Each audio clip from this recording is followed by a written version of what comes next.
Good afternoon. Can you hear me? No. Give us a little more. I need a little more sound upstairs, Eric. Just talk closer to the mic. Test 1, 2. There we go. All right. Welcome to our noon lunch talks. Thank you. What a great turnout. Today I am going to introduce our photographer, speaker, cousin.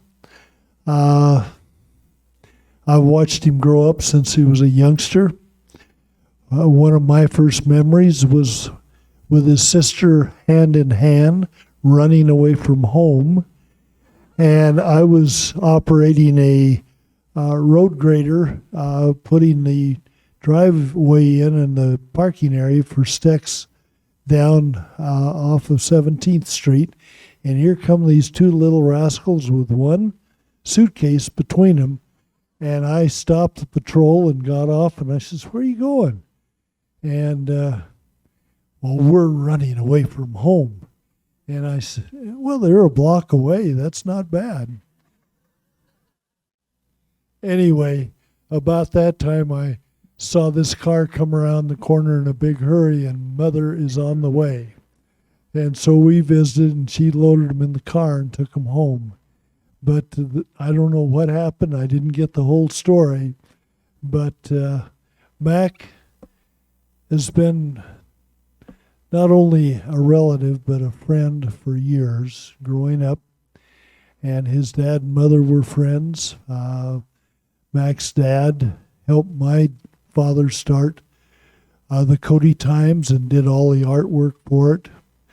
And Mack's mother is a wonderful artist, along with Jess Frost. And of course, his grandfather, Ned Frost, was a partner with my granddad and married a sister to my granddad's wife. And so we're tied together many ways. And I always say, never speak poorly about the Richards or Frost, because I'm related to them all. But anyway, Mack has guided for me when I had grub stake tours and expeditions for over 30 years. He did bus tours, step-on bus tours in Yellowstone. He excelled in one family tours, had people from all over the world on his tours. And I always got such great reviews. And along with that, he was always photographing over the shoulders of the guests or showing them how to take good pictures. He was educated, got his degree in Bozeman at MSU. He went to Central Wyoming College. He was a newscaster here in Cody and elsewhere. But best of all, he's been a friend to me, and he's now working here digitizing historic collections and putting them online. And it's a privilege to introduce Mack Frost. Mack, it's yours.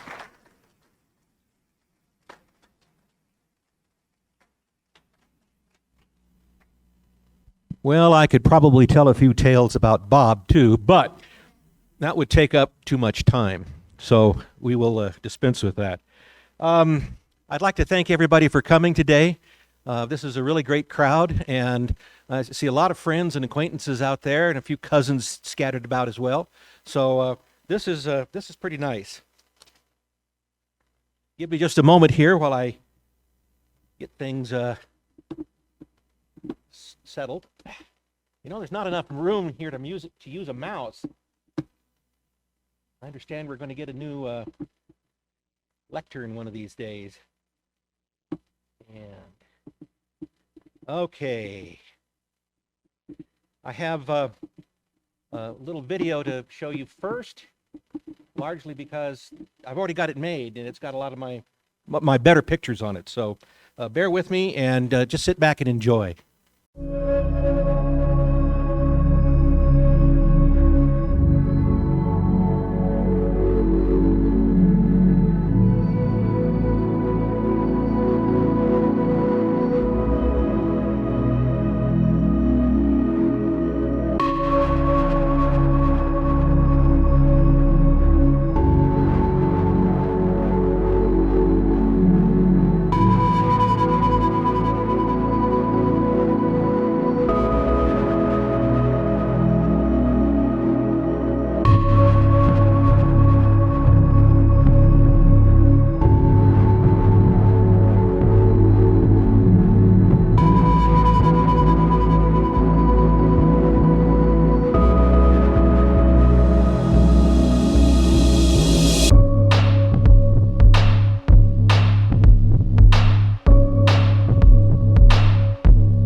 thank you.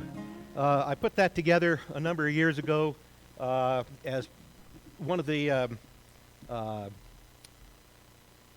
slideshows that we did for Open Range Images, and we would probably do that this year, except for the fact that we're still dealing with COVID. So, and I'm pleased to see so many people out here today wearing masks. And I'll tell you right now, I have been thrice vaccinated. So, in any event, thank you very much for that recognition, and we'll move on now. Let's see here. I can remember how to do this. Whoops.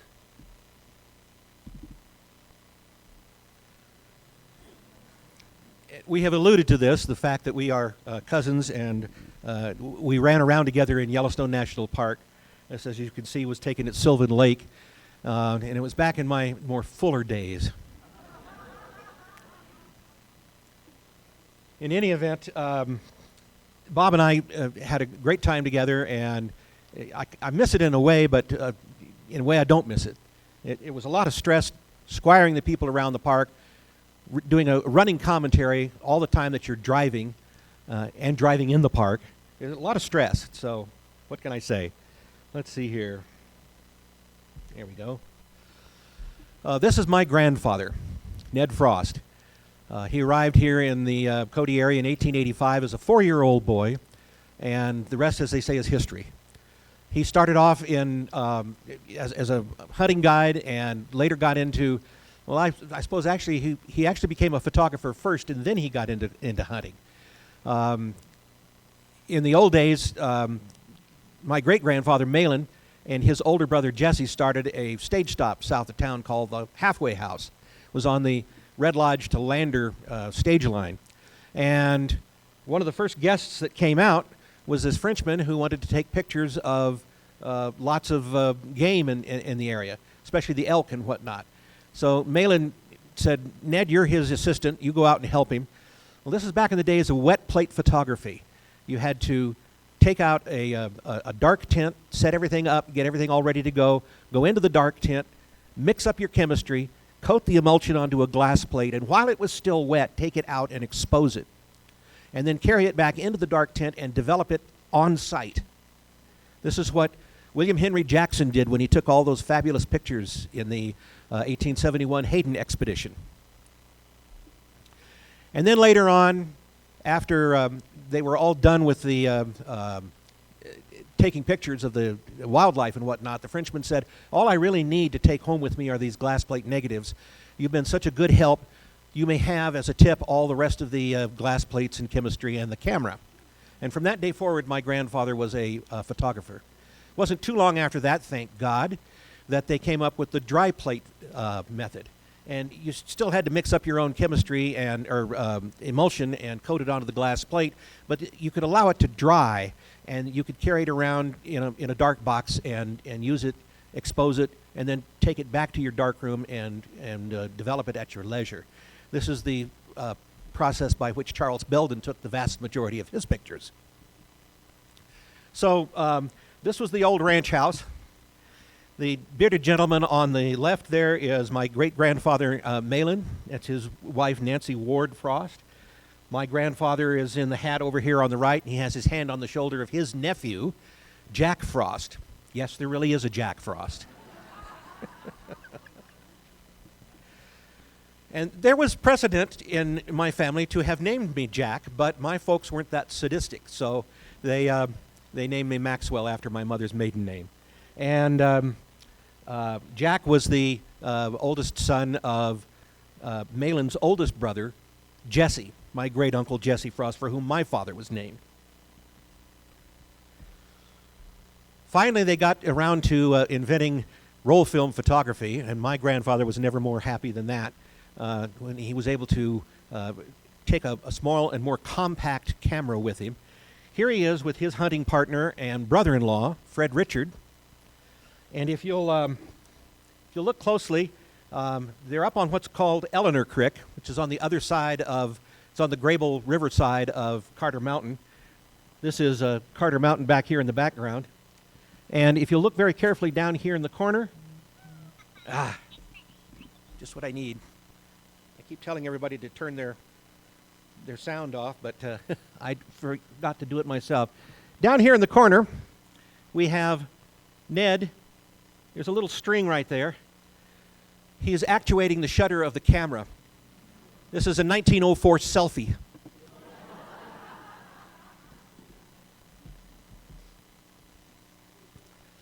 So as we mentioned, he was quite the hunting guide, and he did lots of photography. He even got in very early in the game into wildlife cinematography, and had an old Akeley camera, quite a bit like the one that Harold McCracken had. So he was known for rescuing animals. This was probably a young cub, black bear cub, that had been orphaned by the hunters. He also, as I said, was very much into photography and took lots of very interesting pictures and always had the latest camera. This is from probably about 1922. This is the 4th of July in Cody, Wyoming. It was taken from the deck of the Irma Hotel, the upper deck. And as you can see, everybody's getting ready for, they're all congregating down there after the parade has run. You can tell that this is a fairly early picture because people are still parking in the middle of Main Street. Let's see. This is the kind of camera that was taken with. I actually scanned that last image off of the long negative, which just barely fit onto the platen of my scanner, but it did. It worked. So this was an old panoramic camera made by Kodak. It has a swing lens in it, and what it would do is you click the shutter, it would open the lens shutter, and then the motor drive would swing the lens like that and expose the film along the curved back of the camera. And then later on you would go in and develop the film. And you could make contact prints with the negatives because they were so big. But panoramic photography is the kind of thing that I really enjoy doing. And I've gone out and I've taken lots of pictures in that mode. I didn't always start off that way. I started with a Yashica camera and eventually graduated to this. It's a professional level Canon systems camera called the F1. And it's kind of a knockoff of the Nikon F, but it was still a terrific camera and had great lenses. And I used that one pretty much to destruction, and I came up with the newer F1. It's almost identical except for the fact that it doesn't have a mechanical focal plane shutter. It has an electronic shutter. So other than that, they were pretty similar. The first time I ever used a digital camera was this little Hewlett-Packard. It's a point-and-shoot camera, had about a 38 to 70 millimeter zoom lens built into it, had an impressive, mighty 2.1 megapixel sensor in it. But it took pictures. And then I graduated to a slightly larger camera. This is a Kodak 6490. Has a 4 megapixel sensor in it and a 10x zoom lens built in. And I felt the need to progress a little bit, so here I am with the Canon S3, and it had a 12x zoom lens in it and a 6 megapixel. We're really getting up there, folks. Megapixel sensor. I decided it was finally time to get a real honest-to-goodness digital single lens reflex, similar in nature to the film cameras that I used, except that it has a digital sensor in there instead of film. And this is what has pretty much taken over the film industry, is a digital camera. This was the Canon T2i, and I was a little miffed at Canon because the day I got this in the mail, opened up the box and everything like that, and then looked at my internet, and lo and behold, Canon had just come out with the T3i, which had a swing lens, or a viewfinder on the back that folded out, and I would have definitely ordered that if I had known it was coming along, but I didn't, so I was a little irked with Canon at that point. So I made up for that with the Canon 80D not too long ago. It did have the swing out screen on the back of it, which makes it very, very easy to take pictures, especially if you want to hold it up like this or way down low. You can twist the the screen and still make a good picture that way. And my current camera is the 90D, and it's virtually identical to the 80D, except for the fact that the 80D has a 24 megapixel sensor in it, and the 90D has a 32 megapixel sensor in it. So we're getting higher and higher in resolution and sharpness, and if I wanted to spend $4,000 or $5,000 on a camera body, I could get the Canon Mark V or Canon 5D Mark IV, which has a 64 or 63 megapixel sensor in it, and it's just getting too big, too much. Again, those of you who know me know that I like to take panoramic pictures, and one of the best spots that I have found is right out my back door. This is one of the 4 or 5 best views in Cody. My dad selected this particular lot back in late 50s, and it's up in the Highland Manor subdivision. We're right at the top of the 24th Street Hill, the big yellow house back on the edge of the hill, and great big picture windows and whatnot, and we look out on this view all the time. And you can see Rattlesnake Mountain over there on the left, Hart Mountain right in the center, and the McCullough Peaks off on the right, and our neighbors' trees on either end. Every once in a while, it provides us with a pretty darn good sunset, too. I call this particular picture my Albert Bierstadt sunset. This is one of the first and more successful panoramas that I took with film. I used my Canon F1N on a 600 millimeter mirror lens, took 3 shots, and was going to print them up and sort of paste them together. But that is kind of a clunky way of doing a panorama, and it doesn't really look all that great. But once film scanners came along, I was able to digitize these things and put the picture together as stitch it in Photoshop and reimagine this whole thing. This, of course, is the Sleeping Giant up on Grinnell Creek. These are more typically known as the Grinnell Creek Cliffs. This great big thing back here in the background is Sleeping Giant Mountain. The clouds here are down in Mormon Creek, and then these are the cliffs.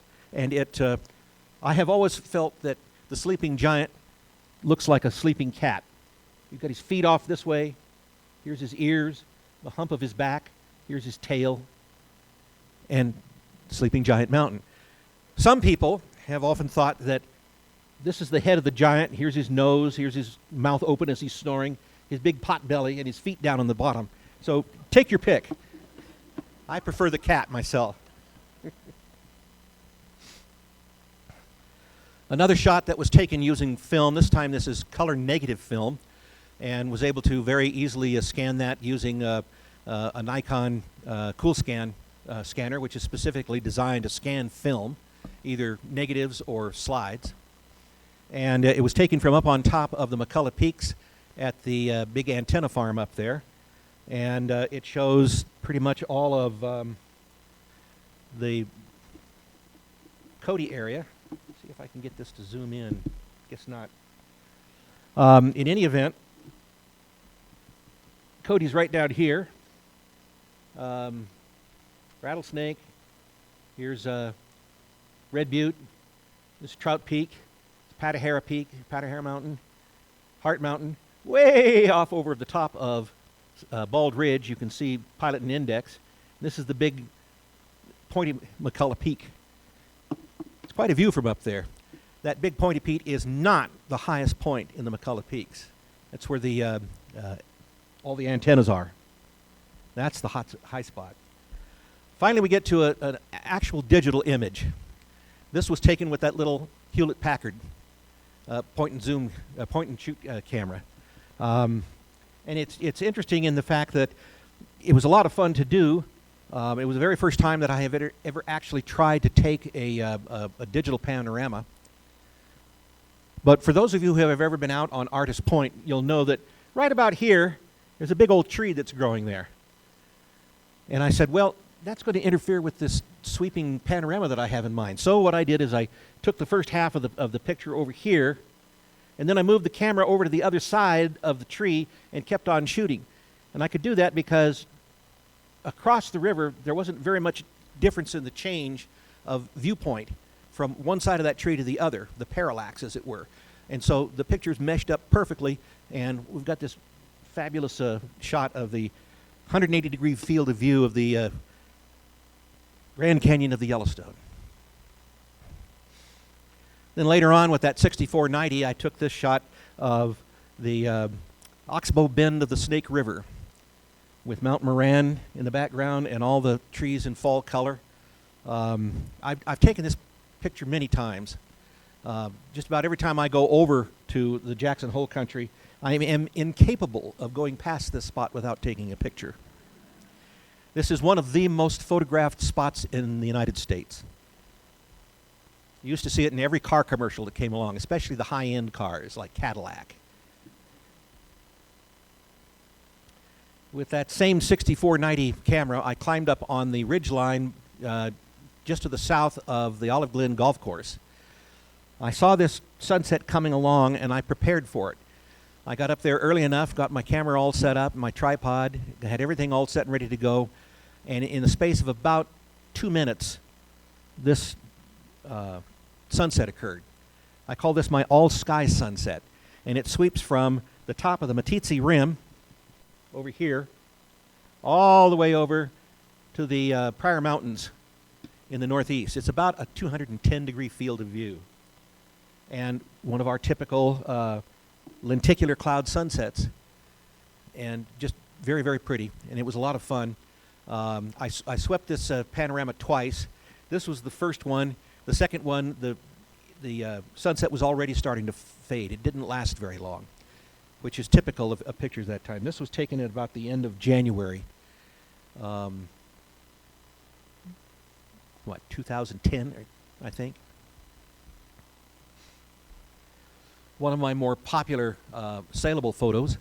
I call this one Cold Heart. I was driving along on Stampede Avenue, headed for the post office, when all of a sudden I looked up and saw this thin cloud right across the front of Heart Mountain. And I said, well, that's pretty picturesque. So I quickly ran around and went out on the back of the hill behind the Riley Ice Arena and swept the picture. I did it handheld. But if you're careful about how you line things up, you can take your pictures pretty easily and then stick them into Photoshop and stitch them together. So that's how that happened. Finally up to the Canon S3. This was taken on in early February. The temperature was 4 degrees below zero. This is at Teton Point, which I think is probably the most photogenic spot on the Outer Rim Drive there at Grand Canyon. And I took this early, this is just before the sun came up. Then I've got a shot of the light just after sunrise on the mountains, and then a little bit later as it had brightened up into a white light. This is probably my most, one of my longer panoramas. This is Carter Mountain. This is all of Carter Mountain. And it was a lot of fun. I had kind of waited for the light to get right. This was in early April when I took this picture, and it stretches from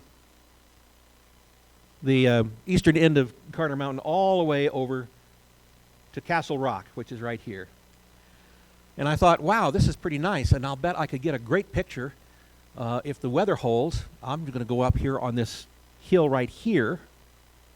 And I went and asked permission from Castle Rock Ranch, and they let me go up, and I took this shot. And this is Castle Rock from the backside with Carter Mountain in the background.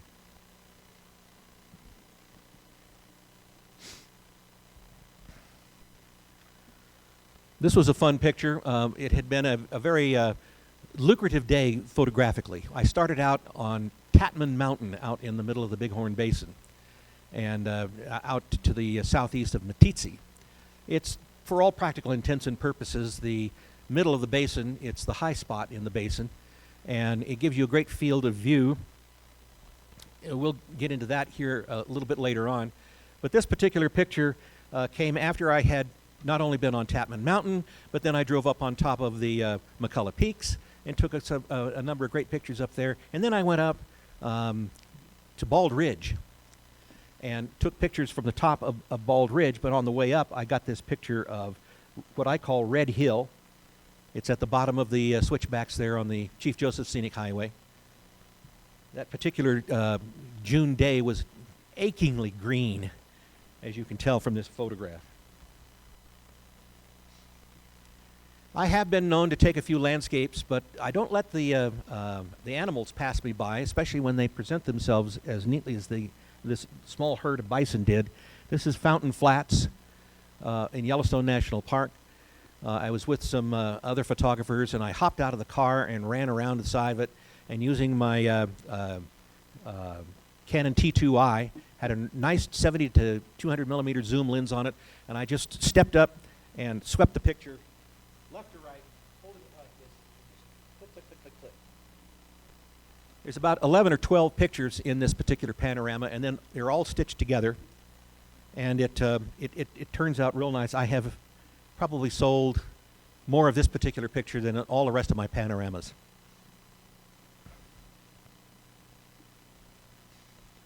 Another animal picture. This was coming down on the last day that Yellowstone National Park was open to travel through the East Gate before they closed it for the winter. This is the Copperleaf subdivision.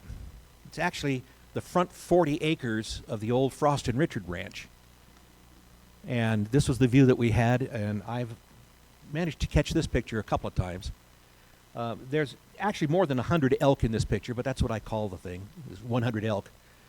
And there's more than 100 elk in this particular herd, but off on the right side of it was a big old telephone pole holding up the power lines, and I didn't want that in the picture, so I just cropped it where it's at. One of my more recent pictures, this was done with the 90D. That was back in October up on the South Fork. This is just before you drop down into the bottom of the river, just beyond the Bar T Ranch, and it's a nice. This is just to the west of Lucille Patrick's place, if you all know where that's at. And then there's one final panorama that I took. I took this morning with this camera. I just stepped out on the back of the hill and swept the panorama.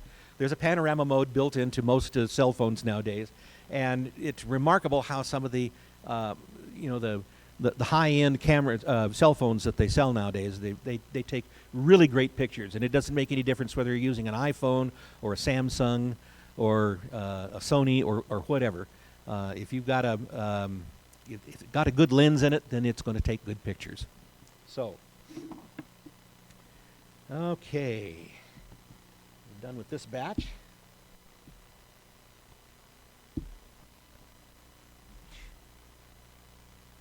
Check my time here. Some of these pictures we've seen. I'm going to jump into a little bit further. This is a group of pictures that I have been assembling. I call these my widescreen savers because they are designed to be used on a 16:9 ratio monitor for a computer, or practically every digital television set that's sold nowadays is 16:9 ratio. So I put these all together. Some of them are slightly smaller because they were taken as 35 millimeter, and that's a 3:2 aspect ratio. And I didn't want to crop the picture, so I just have them letterboxed like this with black on the side. This particular shot was back during the fires of '88, and it's the sun setting behind White Mountain up in. This was taken from the very top of Dead Indian Pass. Dewey was with me when we took this picture. He had a broken leg at that time, too. He tried to contest the right-of-way with a pickup truck at the bottom of the Taggart Hill. There's just a few minutes later, there's a sunset right into the top of the mountain. And if you look real careful, right here, that little black spot is a sunspot on the surface of the sun. And this was as the sun was setting down through the clouds of smoke from the fires of '88. I gave this particular picture to the Center of the West, and Nancy McClure has used it numerous times in advertising. And you see it every once in a while scattered around the confines here of the Buffalo Bill Center of the West.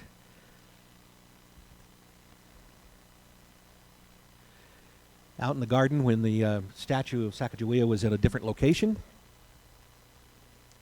Another shot of the scout. Good old St. Bill, our patron saint.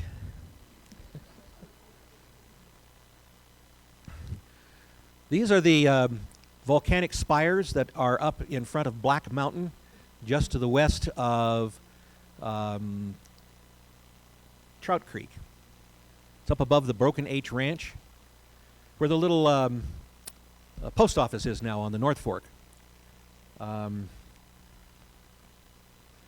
This is Black Mountain on the right, and of course Jim Mountain there in the center. And this is that great big tall spire of volcanic rock that you can see from the highway. And a little bit different from up there. And I wish I had had somebody with me, especially in a red jacket, to stand at the base of this thing, because then you give an idea of just how big it is. It's a picture that I took on that trip from Tapman Mountain. This is when I was up on top of the McCullough Peaks, right next to the antenna farm. I took that shot, and then a couple of hours later, I took this picture up on Bald Ridge. And the big tall mountain there in the background is Trout Peak from the north side. These pictures are in no particular order. They're just however I dropped them into the widescreen savers. They're all numbered sequentially. And I haven't actually marketed this screensaver system yet, but I probably will. There'll probably be a few requests out of this group. Here's Patahara Peak. This is that pointy part up there is the west end of Patahara. It's actually called Mooncrest on the USGS maps, and you can see the moon setting in the early morning, right after sunrise, as it sets. Now you know why they call that mountain Mooncrest. It's because from the Cody side, the moon sets up there during the winter, and it also sets up there in the summertime as a sliver-thin crescent. So it just depends on the time of the year, but it sets up there quite often. Have you ever seen Yellowstone Lake as a mirror?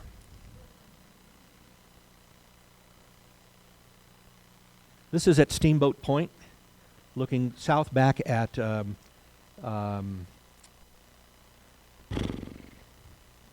Lake Butte Overlook.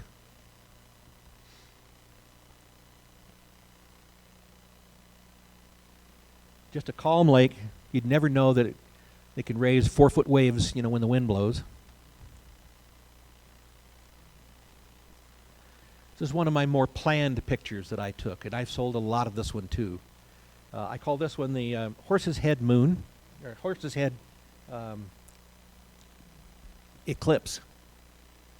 The moon is in partial eclipse as it was setting the upper end of the South Fork. There's the Horse's Head snowbank, and of course, Castle Rock. I had known that this eclipse was going to be happening for many years in advance.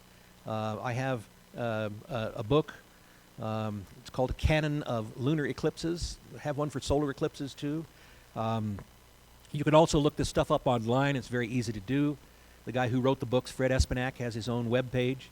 You can find out about eclipses anytime and where they're going to be visible, when they're going to be visible, and then you just use a good ephemeris photography program. The photographer's ephemeris was the one I used on this one to line up the position from where you want to observe to put a celestial object like the moon or the sun right behind whatever object it is that you want there. And having figured that all out, I knew that I needed to be up at this location at 5:30 in the morning on the 6th of June, no, the 4th of June in 2012. And I was there. And about 10 minutes later, I was leaving because I'd gotten the picture. It's really fun when something like that comes together. Kirk knows just exactly what I'm talking about. He and I both use another program called Photo Pills. And it's only available as a cell phone application. You can't get it yet on your laptop, but it's highly accurate. It's very good. A lot of fun.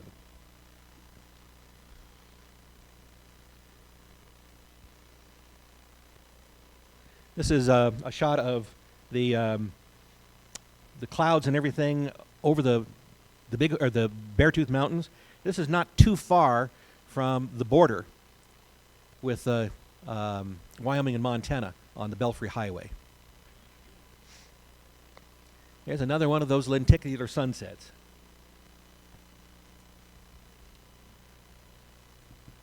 Elk Fork. This is where Elk Fork runs into the North Fork of the Shoshone. It's a major tributary of the Shoshone River. It's in the fall.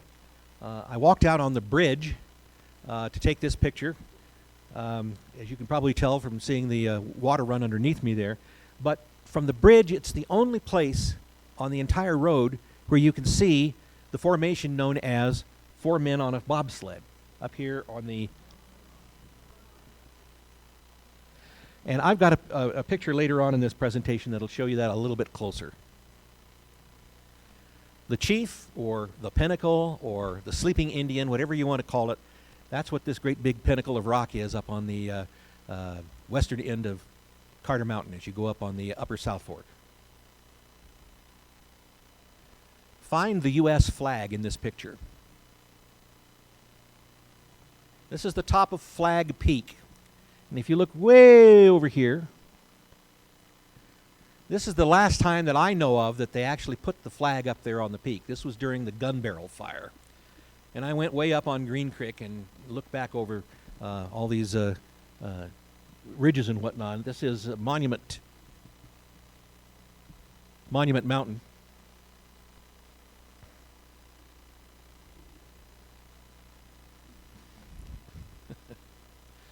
This was a fun panorama to put together. I was asked to help photograph the 100th anniversary of the completion of the Buffalo Bill Dam. This was on January 16th in 2010.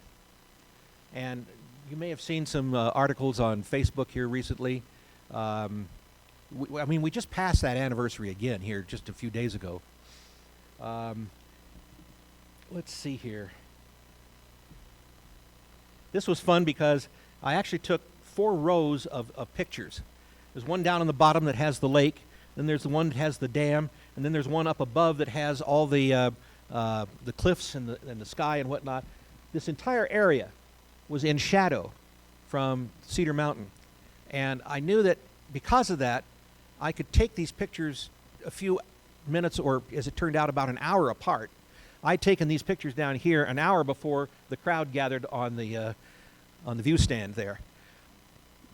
And then I climbed up on a ladder in the back end of the pickup there on the as far out as I could get towards the edge of the lake, and shouted at everybody to line up, make sure that your head is showing, look at me, and don't move. And I just went click, click, click, click, click, click. 17 shots later, I was down at the end of the Piffle.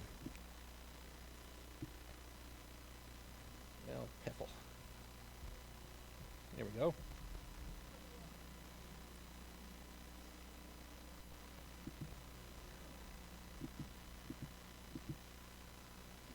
And that's as big as I can get it on this particular machine. But I'd like you to look. You can see, if you look in there very closely, you can see people that you know. One of them is sitting in this room right now. Senator Al Simpson, right there.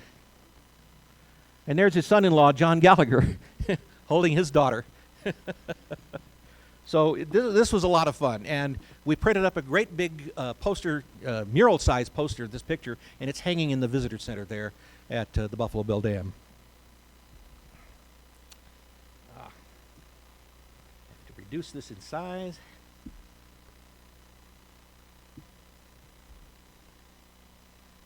It took about 10 hours for Photoshop to stitch that whole batch of pictures together, but it did it flawlessly. So I was really happy about that.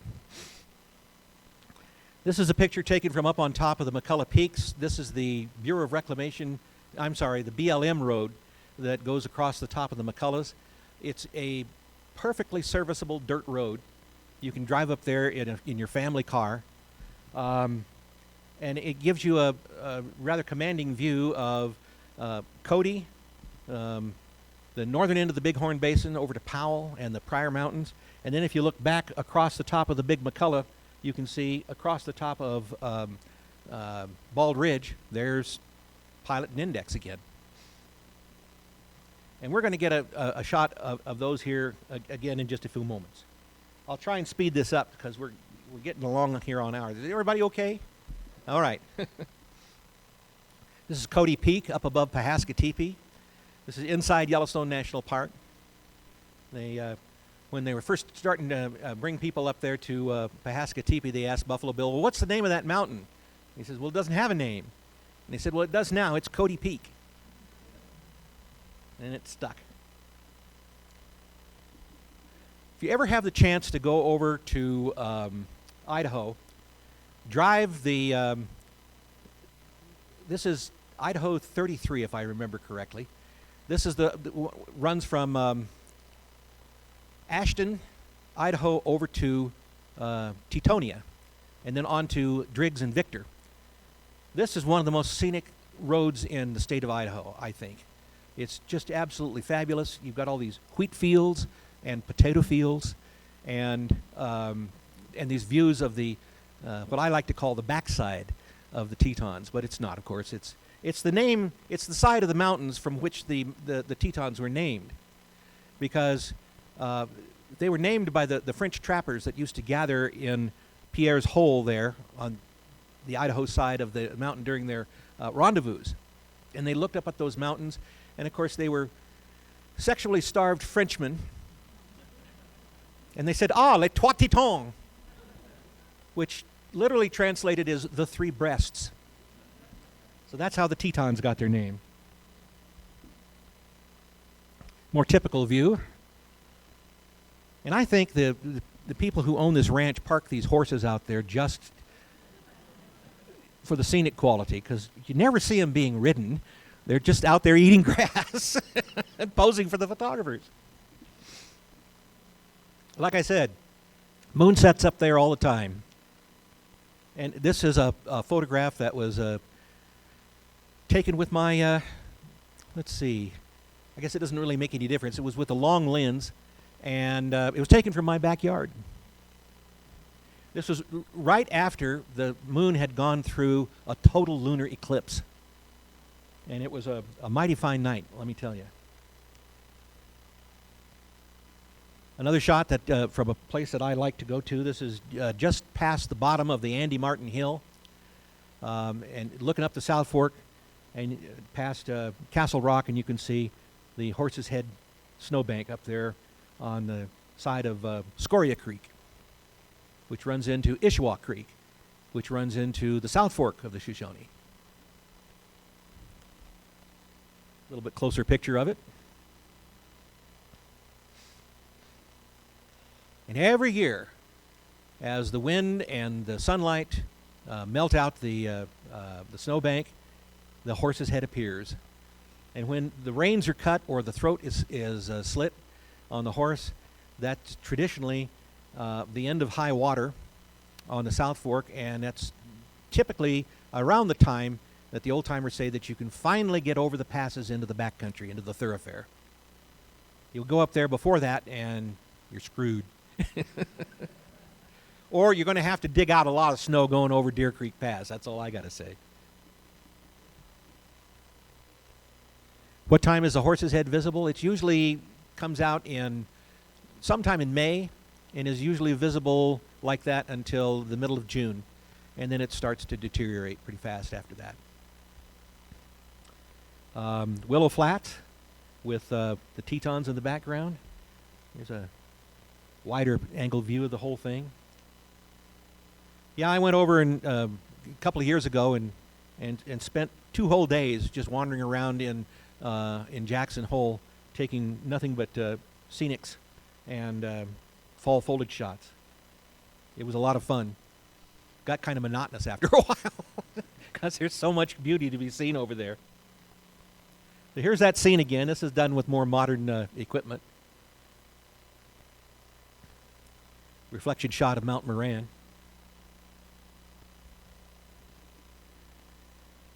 Mount Moran from a different angle and different aspen trees in front of it. This one is sold fairly well. This is at Schwabacher Landing. There's a turnoff along Highway 89 there, just to the south of Teton Point. You drive down this paved stretch of road, and it eventually turns into a dirt road and goes out to a group of vault toilets and Schwabacher Landing. And the path is very well worn. These beaver ponds have been there for quite some time and are very photogenic just about any time of day, especially if there's some clouds in the sky. This is Mintock Park. It's just one of those times, driving home, getting ready to go up the 24th Street Hill, and was driving right into this beautiful rainbow. And, of course, the best camera that you can use to take a picture is the camera you have with you.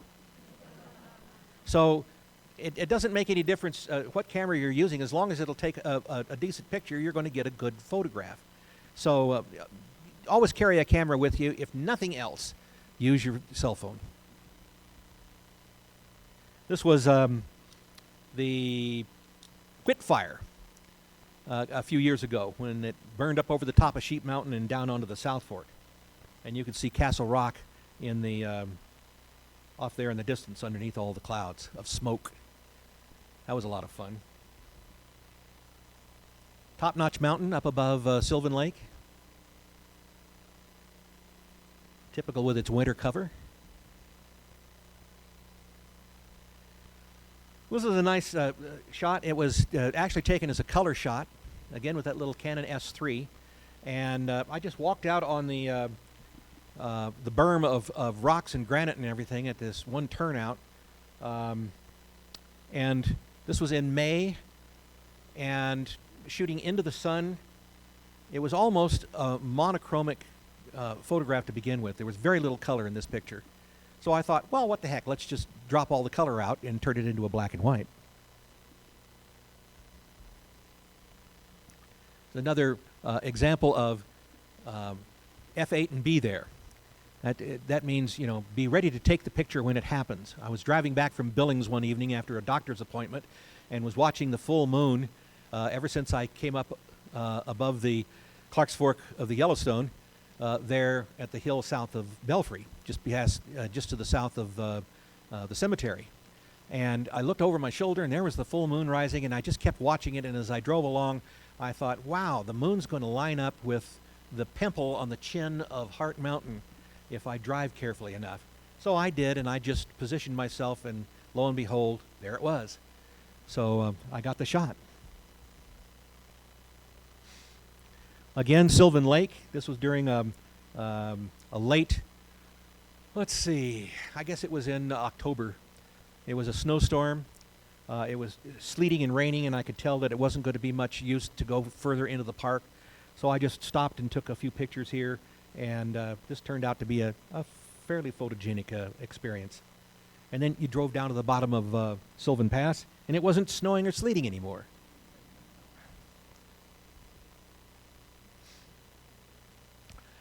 This is another shot that I had planned and used photo pills to line everything up, but I almost missed this picture.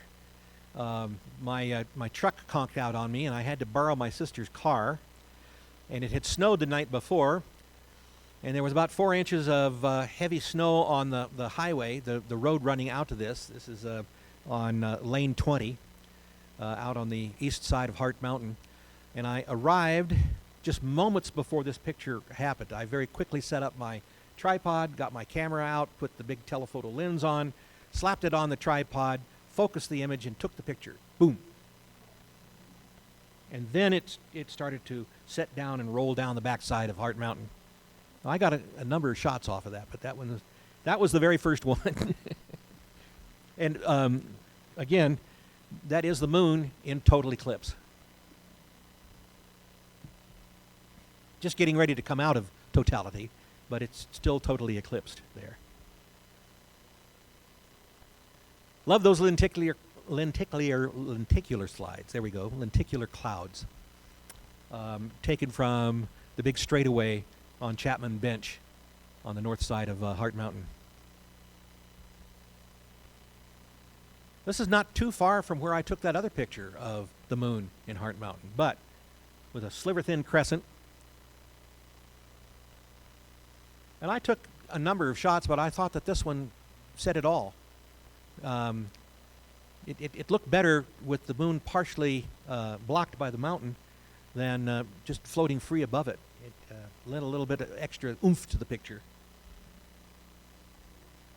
Out in front of my house during the, let's see. It was one night when I was taking pictures of the planets. Let's see, it was Venus and the Pleiades, and they were setting off to the northwest, and the moon was full, and there was this thin layer of clouds going over the top of it and providing this ring around the moon.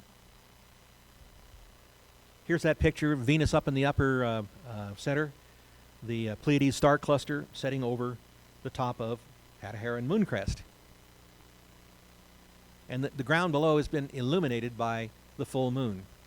This is another thing that modern day digital cameras can do for you, is they can expose pictures at very high sensitivity, ISO, and you can come up with these really great pictures that you only used to be able to get with high-speed film, and not very well at that. Was chasing a full moon, trying to get it to come up over the top of Blacktail, let's see, Blacktooth Mountain and Mount Wolsey, but the clouds were in the way and didn't really see the moon until it was up here. This is Cloud Peak, the top of the Bighorns. This is taken from the top of Eagle Pass. So the next night I went out to the west of Ralston and set up my camera gear and took the shot that I was trying to get the night before. And there's a waning gibbous moon as it comes up behind Blacktooth and Mount Wolsey. Just a few more of these to go, and then we'll wrap things up. This was 2020 on the road going up to Lily Lake, and a nice little bunch of aspen that had turned color. And this is down at the bottom of the Lily Lake Road. There's a little kind of it's a bermed-in pond, backed up a small creek, and there's a little pond in there. And I took the shot of the reflections, and I thought it looked better if it upside down.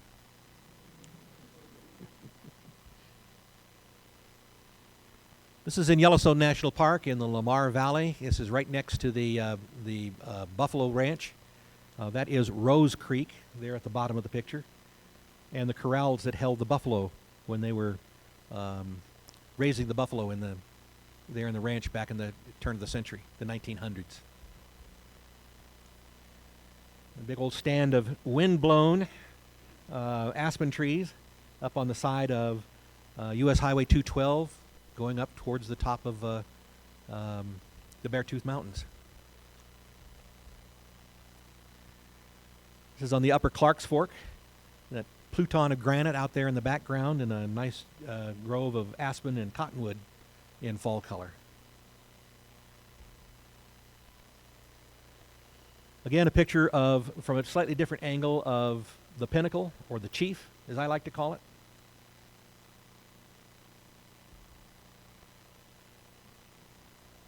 This is another picture that I knew was going to happen, but wasn't sure just exactly where it was going to happen.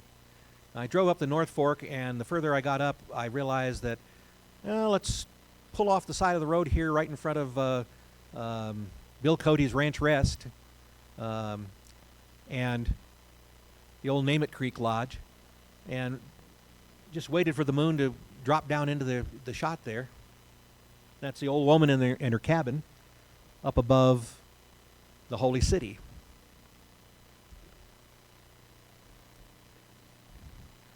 This was, let's see, 2020, and this is back when the bright star up there is Jupiter, the next brightest one is Saturn, and then the crescent moon down below. This is out on Frost Lane. That was Nedward Malin Frost's house. We all knew him as Chew. He was my uncle. And he more or less took over Granddad's hunting operation after he came back from the war, World War II. And it was all lit up by the people who own it now for Christmas. And a few days later, the two planets moved together and formed what we were all calling the Christmas star that year. Now this is a fun one. This is another one that I had planned. I knew precisely where I needed to be and to get this picture. I took a series of pictures as the moon came up behind the big McCullough. But before the moon rose, I took a picture of the big McCullough without anything in the sky above it and the last light of the sun. And then I took that image and I masked it so that I had just the mountain, and then I dropped it in and merged it over the top of this picture. So don't blink.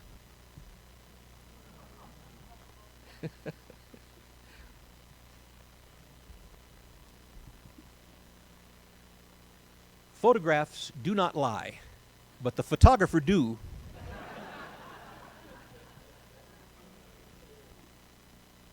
Looking down Main Street.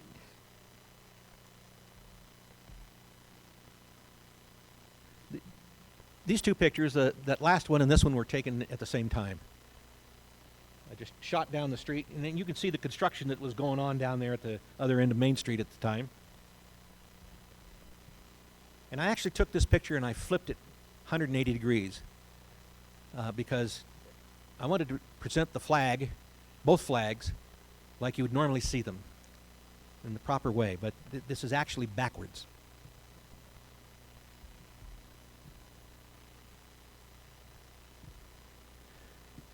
Another shot. This is the flags out in front of the Center of the West. A number of years ago, we had an October storm going on, and it was providing this, there was this rainbow going on, and it lasted for hours. It was amazing. This storm just hung up over the, in front of a rattlesnake and created this wonderful, very vivid rainbow. I call this picture All the Colors. Just about at the end of this sequence, this was just earlier this year, I had wanted to go out and take pictures of the sun setting down behind Pilot Peak. And I was all set and ready to get this picture taken, but when I got out on the end of Bald Ridge, I found that the little side trail that I wanted to use had been blocked off by the Forest Service to preserve the integrity of the tundra up there. So, being a model citizen, I decided not to go out there in my car and chew up the ground again. So I went back to a spot. I parked my car on the road and walked over to the edge of the canyon, looking down into the gorge of the Clark's Fork of the Yellowstone. And I took this shot as the sun was setting and resulted in this picture. And I'm going to let you know that, let's see, this picture won third place in landscape photography in this year's Wyoming Wildlife Photography Contest. Thank you. And it also has been chosen as a possible finalist in Outdoor Photography's Colors of Nature contest, and if I win in that one, it's going to be a nice payday.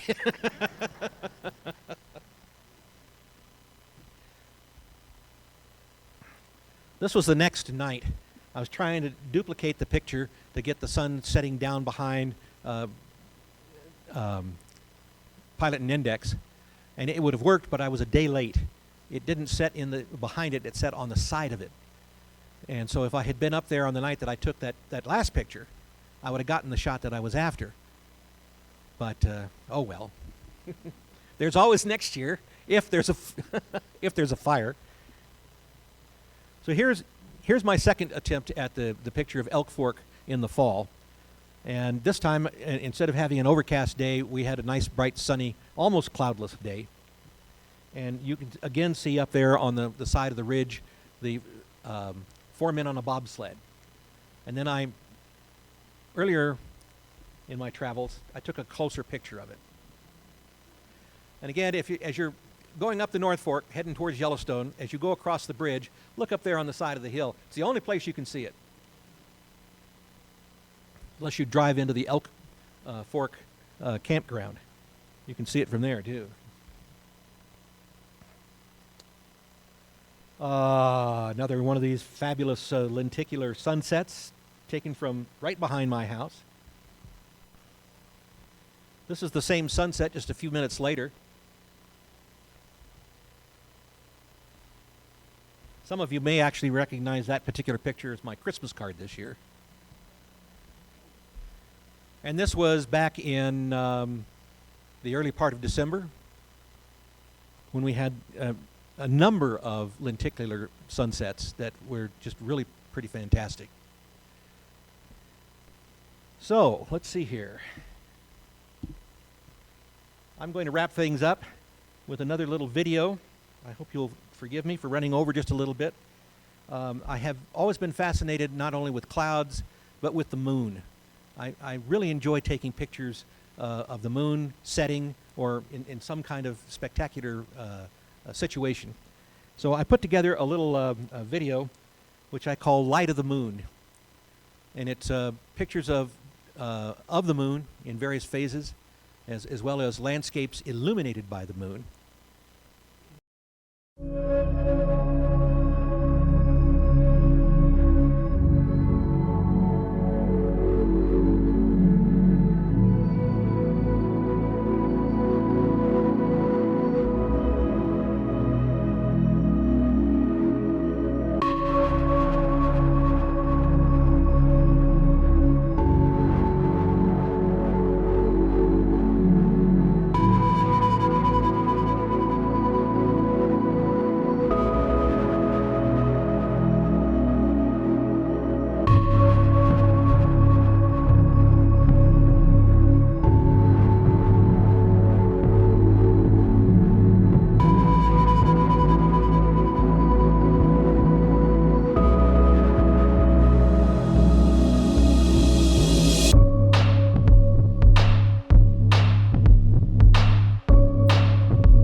Thank you.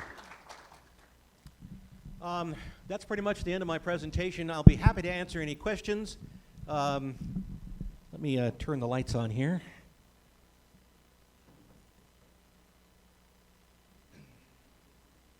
Ta-da.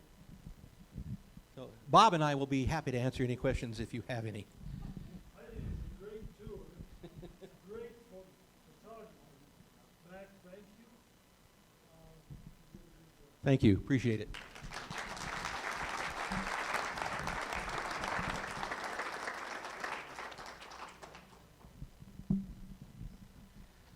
I'll bring the mic up so we can see. All of this has been recorded. You're going to be in posterity here. Well, first and foremost, thank you. That was absolutely stunning photography, and I'm just amazed. Sorry for running over. Oh, hey, no, it's perfect. But quick question, because I noticed your progression through the technology of photography for all of these years, and now, of course, you've seen it yourself, where you show up somewhere and there's a herd of people taking pictures, and you'll notice a lot of the photographers are going with these mirrorless cameras. You have any experience with that, or you haven't started fooling with them yet? Or? Not yet. We do have a couple of mirrorless cameras here at the center. We're using them mainly to do interviews, record video interviews. They're Sony Alpha 650s. They're 6500s. I'm sorry, and they don't have a reflex mirror that flips up and then the shutter opens. You expose your picture on the sensor, and then the shutter closes and the mirror flops back down. That's where the reflex comes from. But these mirrorless cameras, they just have a shutter in front of them, and that opens up, and it's quite a bit silent. There isn't any mechanical motion involved, and it makes for a less mechanical camera, so it's a little bit easier to build, and it's also quite a bit lighter than the older reflex cameras. So there's a lot of advantages to that, and it seems to be the wave of the future. Unfortunately, none of the lenses that I have for my regular cameras will fit on these new cameras, so I'm reluctant to get one because I have to buy all these lenses again. And we're talking, like $7,000 or $8,000 or $9,000 worth of just basic lenses. So, yeah. But they're pretty darn nice cameras. They're getting really extremely well engineered. Anybody else? All right. Thank you very much.